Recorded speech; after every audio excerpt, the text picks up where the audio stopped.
So a few weeks back, I did this video that talked about how to start your consulting business as a social worker. From that video, I had someone reach out to me in my email and they asked a question because they said that they're having so much difficulty getting clients inside of their consulting business. So I set up a call to meet with them, a free discovery call to meet with them and talk about what issues they're having.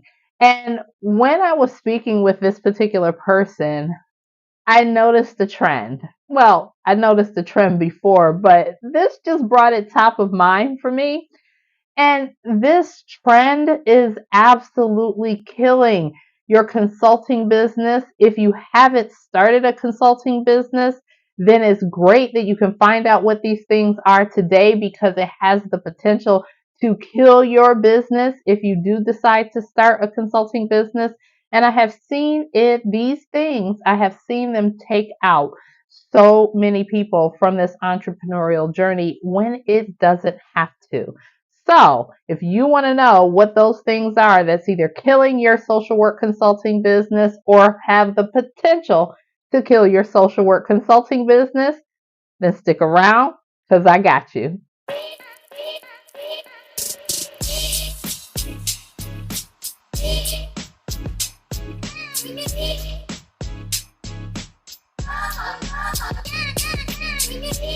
In today's video, I'm going to cover the top 5 that I see the most often when I meet with social workers who are either in a consulting business or going to start or have just started their consulting business. These are the particular areas that I see the most. Number 1 is the messaging is not effective. So let's take a look at 3 different messages that a person could use in their business, and then we're going to talk about it. So one of the first messages that a person could use is, I can help women feel more fulfilled. One of the second ones that they can use is, I help women feel more fulfilled. And then number 3, I help women go from struggling with self-esteem issues in the workplace to confident go-getters so they can achieve fulfilling career growth. Let's talk about it. Now let's take a look at these 3 particular messages that someone can use in their business to attract their clients and or customers.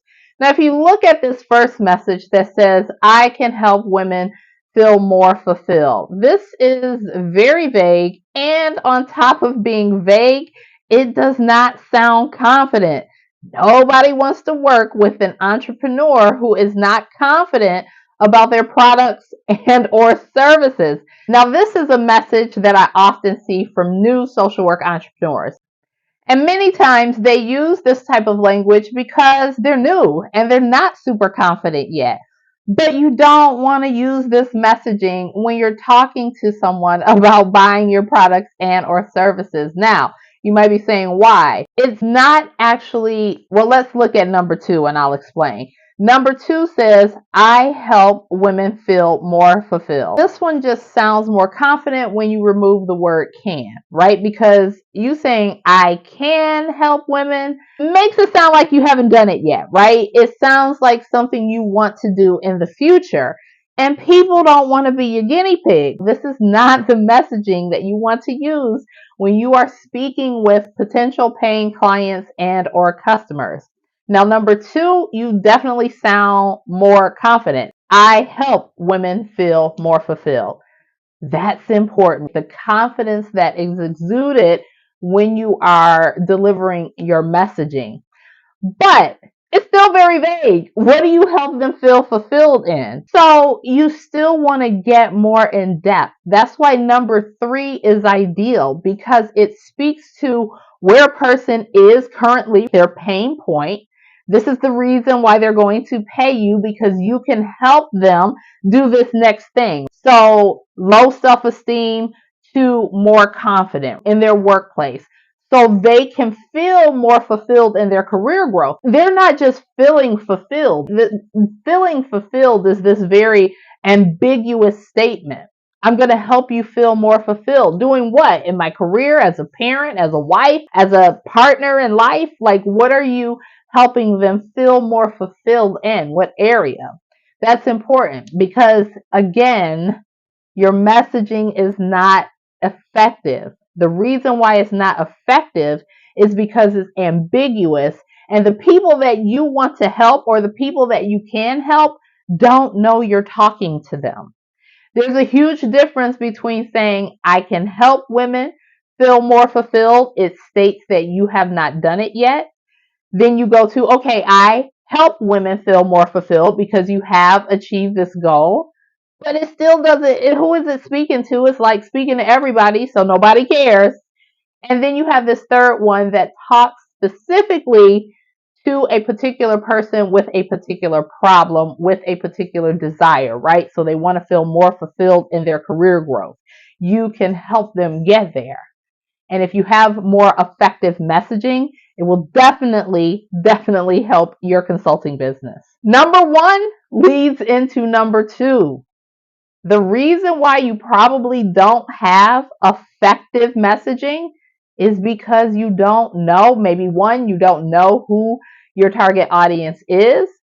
Two, maybe you didn't even know you needed a target audience, and this is the first time you're watching one of my videos, and it's the first time you hear anything about entrepreneurship, and you're like, what is she talking about? I didn't even know I needed that. And then number three, you have not, will not, or do not want to do the work associated with figuring out who your target audience is. And this is costing you in your messaging. Until you figure out your target audience, you cannot figure out your messaging. You cannot figure out what their pain point is, which means their problem that they want solved, or the pain they want relieved, or the desire that they want fulfilled. You hear me talk about this often on this channel. You have not drilled down on that yet. So because you have not drilled down on who that target audience is, your messaging is all over the place or very ambiguous and vague. And that is not going to get you clients. Now, if you do not know who your target audience is, then there are ways that you can figure out. First of all, is figuring out what you enjoy doing, right? You don't want your business to feel like a job. Listen, do not, I repeat, do not create another job for yourself. Start displaying and talking and marketing things that you enjoy, and then figure out from there what people want. So you don't have to have it all figured out, but you do have to find somebody to help because you're not helping everybody. And if you think you are, and if you're going to continue to do that, your consulting business is not going to work. I'm sorry, my friend. It's just not going to work. The next thing that I see quite often with social workers who are not getting clients in their consulting business is that the marketing strategies that they're using are either non-existent, ineffective, desperate, or unsustainable. Now, I want you to remember that marketing is not selling. These are two different things. They take two different skill sets. They use two different tools. Well, each of them have multiple tools, but the tools in those tool bags are very different. So let's talk about it. Marketing. I get clients a lot of times who think marketing is selling. No. So let me give you an example. A Tide commercial comes on the television. You see someone get a stain on their shirt. They pour it on there and pop it into the washer. They bring it out the dryer, and it's all crisp, like they've never had to iron it or anything. And the stain is gone, and the Tide, box or jug or whatever they're displaying in the commercial, the pot, they show them to you, and boom shakalaka boom, you know that Tide got the stain out and that the smell is amazing, or whatever it is that they put in the commercial to market their product. They are not selling you anything. They're not asking you to buy it in that commercial. They are merely marketing the product. In order for you to buy the product, you either have to go online and order it from some merchant who is selling the product. Hence, they're selling the product, the merchant, not the commercial. Or you travel to the market and you get it yourself and you purchase it, right? And the market that you go to has competitors for this purchase. So they may have a coupon or a discount that particular week, right? Because they're running a sale.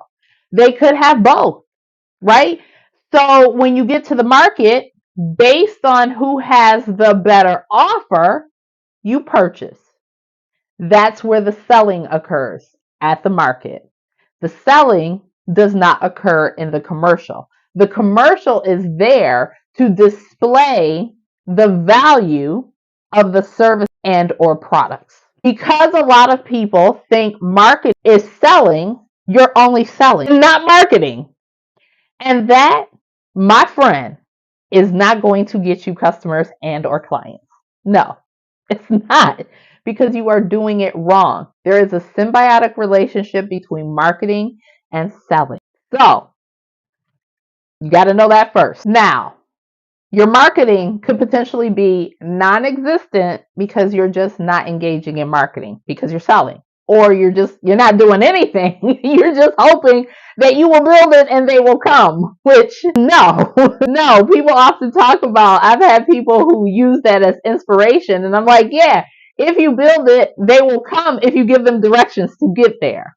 Hence marketing. Now, your marketing could also be desperate. So you might be wondering what I mean by this. Well, it usually looks like this. Hey Jeff, this is Michelle calling. I just wanted to reach out to you because we met last week and I offered you my services to help you out in your business. And I hadn't heard back from you, so I just wanted to reach out to touch base again and see if there was anything else you needed me to explain. I'd be more than happy to talk with you again and cover anything you didn't understand. Okay. Okay. So when do you think you would want to book that appointment? I really, really think that this could help you out. I really think it's going to be beneficial to you. Oh, okay. Okay. Well, even if you're not interested right now, when you become interested, you could please feel free to reach out. Matter of fact, I'll just put it on my calendar to give you a call back in a few months and see if you'll be interested then. Child, he's not going to be interested. Jeff is not going to be interested. And let me tell you why. You are coming across way too desperate. Now, there's other ways you can come across desperate, but it usually looks something on that order, right? You are really like, I could really help you. Da, da, da, da, da. Entrepreneurs who are making sales and making them effectively are not begging for customers.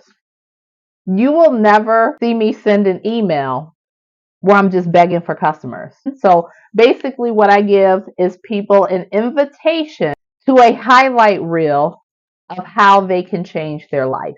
If they choose to work with me, then they get access to the information that gives them the transformation. But I make sure to lead with the transformation that they're going to receive.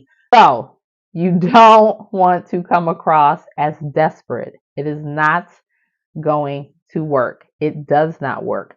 Just think about your own life. How do you feel when people come across desperate?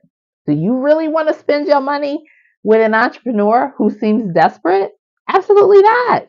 It feels like a scam. Now, lastly, your market could not be working because it's unsustainable. Now, what do I mean? In last week's video, I covered marketing tactics, ones that are ineffective and ones that are the most effective. Now, in 2024, and long before 2024, mostly since the digital age, people have become more savvy with their purchases. And because of this, you have to sell in a different way. Listen, just this past weekend on Saturday, in my social work mogul community over on Patreon, we had a watch party and we watched the movie Chef. And one of the things that I pointed out in the movie when we had our discussion afterwards was how when he first started selling his sandwiches, he gave them away for free. Now there was trade-off, right? The people who got the free sandwich helped him put his equipment on his food truck. This is the same in your business, right? So you might offer your services for free to 1, 2, 3, 4, 5 people. I would not do it more than 5 people. And that's considered a beta test. Or you can charge them very little and it's still considered a beta test. Or you can charge them significantly less than what the final product would be, and it's still a beta test. Now, I make that distinction because it could be free. It could be a $10 offer that's really, really cheap based on what the final offer is. Or if you have a high scale product, such as a $3,000 high-end service and or product, you might be able to sell it for $1,500 as a beta test, right? Because what you want them to do is give you feedback so you can improve it, and testimonials so they will go tell people, hey, this person has this great thing that was very helpful to me. And that is a way to build what's called social proof, and social proof is very important. It helps other people believe in your products and or services. Now, typically, if you are doing any of the marketing tactics that I talked about in that last video that are ineffective, that is why it's unsustainable for you, and that is why you are not getting clients or leads on a regular basis, right? Because you have to get leads before you get clients. What are leads? Leads are people who have shown interest in your products and or services. Most people are not going to buy right away, right? They're going to look around. They're going to see if you know what you're talking about through your marketing. The most sustainable way to market your business is YouTube. Listen, I'll say it a million times. I have a video on YouTube that gets me most of the subscribers on this channel that I put out 2 years ago. Yes, other videos have gotten me subscribers. There are videos that have gotten me no subscribers. But the video I shot 2 years ago that was really production trash, in my opinion, is my most viewed video. And it's the video that gets me most of the subscribers on my channel.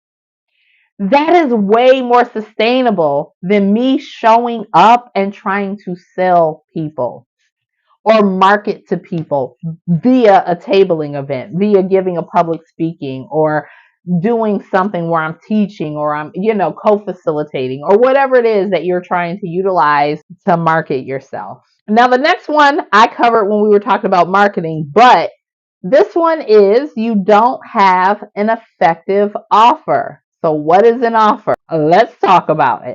In a business context, an offer refers to a proposal or presentation made by a seller to a potential buyer. And so for consulting services, an offer typically includes details such as value proposition, which is the next flip of the value that the consulting service will provide to the client. It typically includes a description of services. So this includes a clear description of the consulting services being offered, including the scope of the work, and it also includes any objectives and deliverables that might be part of the consulting package. Now, there's a bunch of things that the offer should include, but one of the last ones we're going to cover in today's video is the terms and conditions. And so the terms under which the consulting services will be provided, including payment terms, duration of the engagement, any cancellation policies, or any other relevant conditions, should be included in the offer. And then finally, last but not least, one of the top reasons that I see social workers, or anybody for that matter, not just social workers, but anybody for that matter, whose consulting business is failing, is typically because they are not investing in themselves. How do you want people to invest in your business when you're not willing to invest in yourself? Meaning, you're not getting the coaching, you're not taking the training, you're not engaged in the workshop or going to the workshop. You are not doing things that are going to help you grow and expand as an entrepreneur. You are not learning, right? Or it's taking you a long time to learn because you're trying to get all the free stuff and it's fragmented.